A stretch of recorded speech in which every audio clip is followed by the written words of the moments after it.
Баршаңызға қайырлы күн. Бүгін сіздермен аджахури тағамын жасау рецептімен бөлісемін. Аджахури тағамының ет пен картоп қуырмасынан айырмашылығы ет пен картоптың екі бөлек қуырылуында және оған қосылатын дәмдеуіштерінде.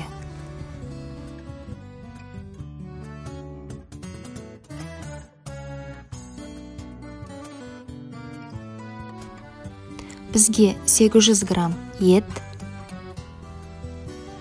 10 картоп, 2 қызанақ, 4 сарымсақ бөлігі, 2 пияз, кинза, 1 ас қасық тұз, 1 шай қасық қара бұрыш, 1 шай қасық куркума, 1 шай қасық карри, 1 шай қасық розмарин, яғни гүлшетен және 150 мл май қажет.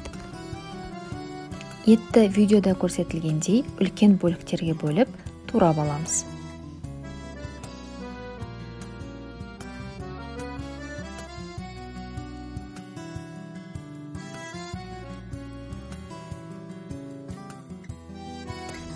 Дәмдеуіштерді қосуға ыңғайлы болу үшін жақсылап бір-бірімен араластырып аламыз.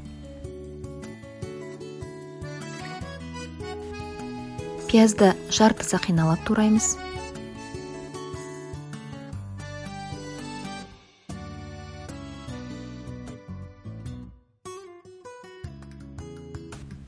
Қызанақты да жарты сақиналап тураймыз.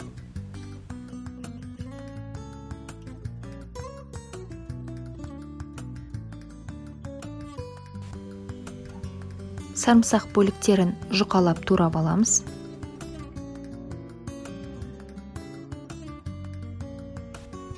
Картопты видеода көрсетілгендей тілімдерге бөліп тураймыз.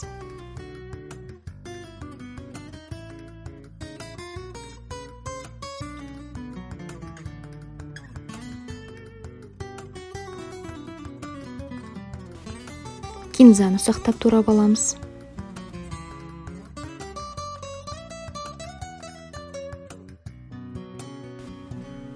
Табаны қыздырып, үстіне майымызды құйып, етті 20 минуттай қуырамыз.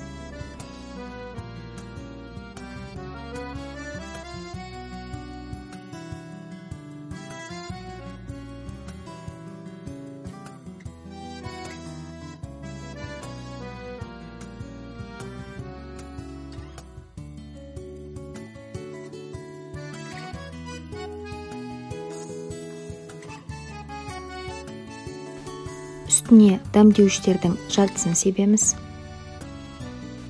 Мен сөнелі құлмақтарының орнына розмарин, карри және куркуманы қолдандым.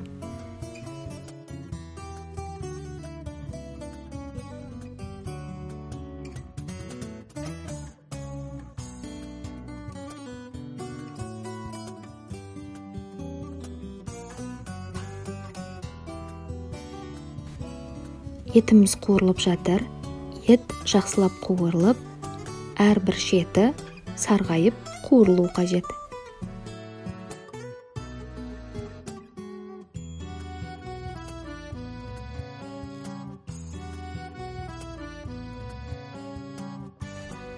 Енді үстіне жуаны салып, шамамен 3 минуттай қуырамыз.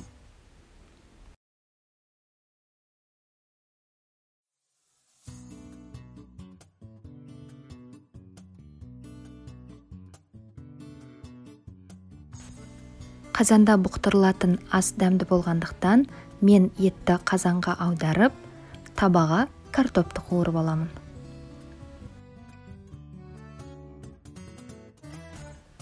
Табаға майды құйып, үстінен картопты салып, шамамен 7-8 минуттай қуырамыз. Үстіне қалған дәмдеуіштерімізді себеміз.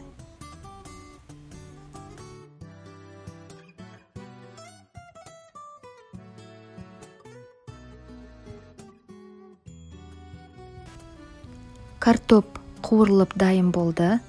Енді картопты еттің үстіне саламыз.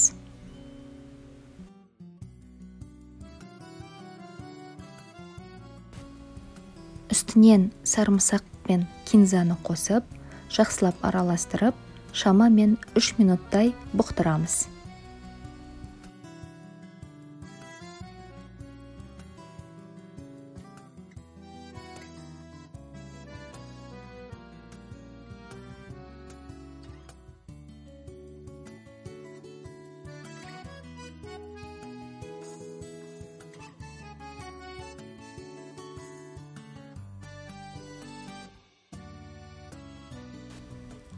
Енді үстінен қызанақты салып, 3 минут бұқтырып, отымызды сөндіреміз.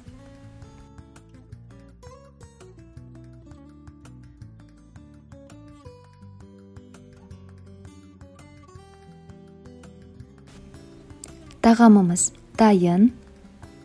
Астарыңыз дәмді болсын. Өз қалауларыңызға сәйкес безендіріп, дастарханға ұсынуыңызға болады.